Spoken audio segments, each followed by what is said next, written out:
The Peace Declaration. The The Mayor of Nagasaki City will deliver the Peace Declaration to the world. The copies of the declaration will be sent to the heads of all UN member states and to the local governing bodies in Japan. The declaration will also be sent out through internet to all corners of the world.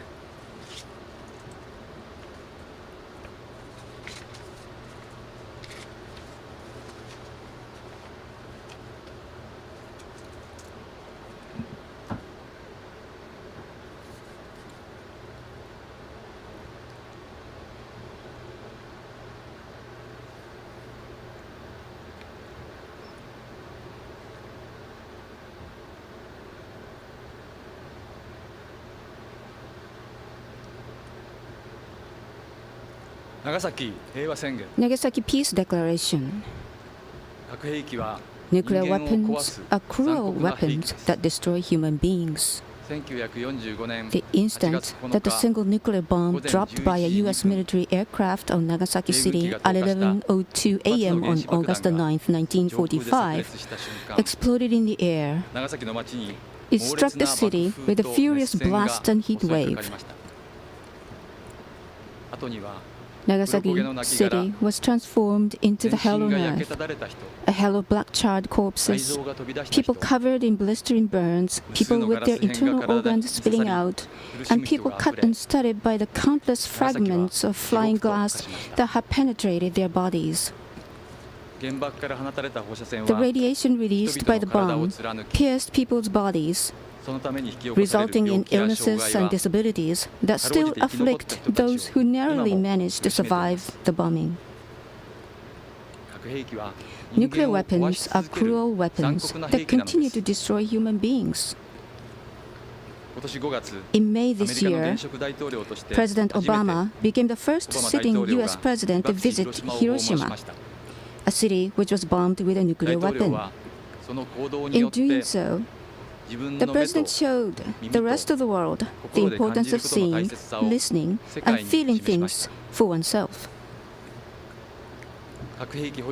I appeal to the leaders of states which possess nuclear weapons and other countries, and to the people of the world, please come and visit Nagasaki and Hiroshima.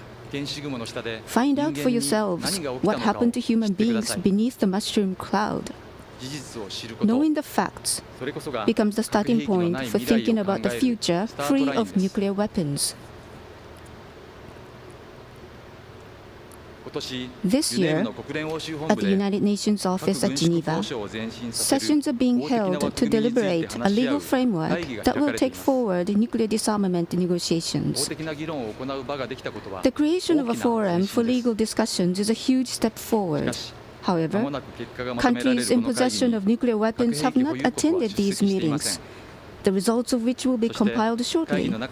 Moreover, conflict continues between the nations that are dependent on nuclear deterrence and those that are urging for a start of negotiations to prohibit nuclear weapons. In this situation, if this situation continues, then the meeting will end without the creation of a roadmap for nuclear weapons abolition. Leaders of countries possessing nuclear weapons, it is not yet too late. Please attend the meetings and participate in the debate. I appeal to the United Nations, governments, and national assemblies, and the civil society, including NGOs. We must not allow the eradication of these forums where we can discuss legal frameworks for the abolition of nuclear weapons. At the United Nations General Assembly this fall, please provide a forum for discussing and negotiating a legal framework aimed at the realization of a world without nuclear weapons. And as members of human society, I ask you all to continue to make every effort to seek out a viable solution. Countries which possess nuclear weapons are currently carrying out plans to make their nuclear weapons even more sophisticated. If this situation continues, the realization of a world without nuclear weapons will become even more unlikely. Now is the time for all of you to bring together as much of your collective wisdom as you possibly can and act so that we do not destroy the future of mankind. The Japanese government, while advocating nuclear weapons abolition, still relies on nuclear deterrence. As a method to overcome this contradictory state of affairs, please enshrine the three non-nuclear principles in law and create a Northeast Asia nuclear weapon-free zone as a framework for security that does not rely on nuclear deterrence. As the only nation in the world to have suffered a nuclear bombing during wartime, and as a nation that understands only too well the inhumanity of these weapons, I ask the weapons-free zone, a concept that embodies mankind's wisdom. The history of nuclear weapons is also the history of distrust. In the midst of this distrust between nations, countries with nuclear weapons have developed ever more destructive weapons with increasingly distant target ranges. There are still over 15,000 nuclear warheads in existence, and there is the ever-present danger that they may be used in war by accident or as an act of terrorism. One way of stemming this flow and turning the cycle of distrust into a cycle of trust is to continue with persistent efforts to create trust. In line with the peaceful ethos of the Constitution of Japan, we have endeavored to spread trust throughout the world by contributing to global society through efforts such as humanitarian aid. In order that we never again descend into war, Japan must continue to follow this path as a peaceful nation. There is also something that each and every one of us can do as members of civil society. This is to mutually understand the differences in each other's languages, cultures, and ways of thinking, and to create trust on a familiar level by taking part in exchange with people, regardless of their nationality.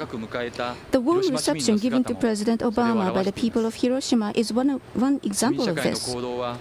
The conduct of civil society may appear small on an individual basis, but it is in fact a powerful and irreplaceable tool for building up relationships of trust between nations. 71 years after the atomic bombings, the average age of the Hibakusha atomic bomb survivors exceeds 80. The world is steadily edging towards an era without an Hibakusha. The question we face now is how to hand down to future generations the experiences of war and the atomic bombing that was the result of that war.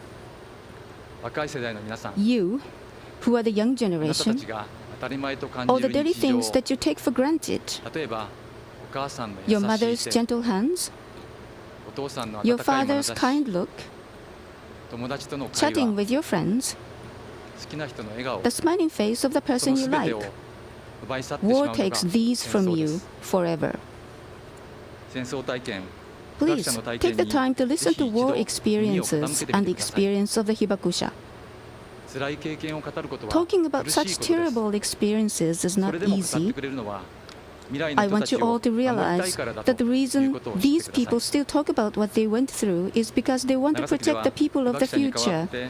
Nagasaki has started activities in which the children and grandchildren of the Hibakusha are conveying the experiences of their elders. We are also pursuing activities to have the bombed schoolhouse at Shiroyama Elementary School and other sites registered as historic sites of Japan so that they can be left for future generations. Young people, for the sake of the future, will you face up to the past and thereby take a step forward? It is now over 5 years since the nuclear reactor accident in Fukushima. As a place that has suffered from radiation exposure, Nagasaki will continue to support Fukushima. As for the government of Japan, we strongly demand the wide-ranging improvements are made to the support provided to the Hibakusha, who still to this day suffer from the after-effects of the bombing, and the swift and is given to all those who experienced the bombing, including the expansion of the area designated as having been affected by the atomic bomb. We, the citizens of Nagasaki, offer our most heartfelt condolences to those who lost their lives to the atomic bomb. We hereby declare that together with the people of the world, we will continue to use all our strength to achieve a world without nuclear weapons and to realize everlasting peace. Tomohisa Taue, Mayor of Nagasaki City, 9th of August 2016.